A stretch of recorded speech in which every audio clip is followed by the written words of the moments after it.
Açılır önümüzde bir sayfa, elvida deyirik bugün mektebe.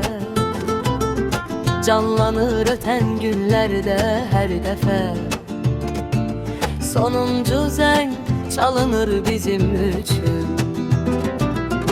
Müəllimlərimiz sinif otağı, bize doğma olan bir elm ocağı.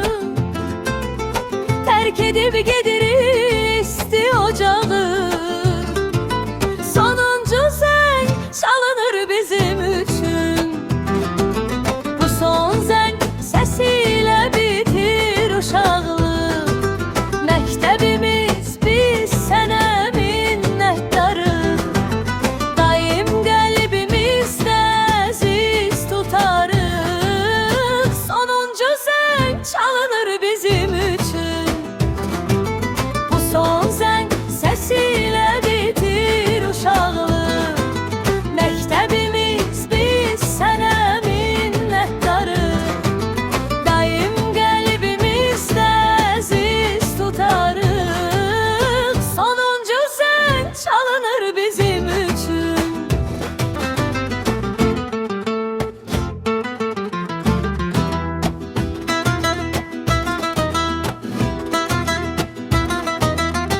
Açılır önümüzde bir sayfa,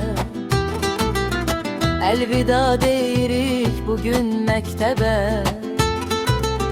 Canlanır öten günlerde her defa, sonuncu zeng çalınır bizim üçün.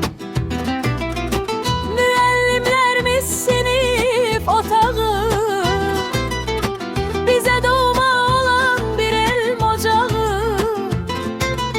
Terk edip gedirik isti ocağı, sonuncu zeng çalınır bizim üçün. Bu son zeng sesiyle bitir uşaqlıq. Məktəbimiz biz sənə minnətdarıq. Daim qəlbimizdə əziz tutarıq. Sonuncu zeng çalınır bizim üçün. Bu son zeng sesiyle bitir uşaqlıq. Məktəbimiz biz sənə minnətdarıq.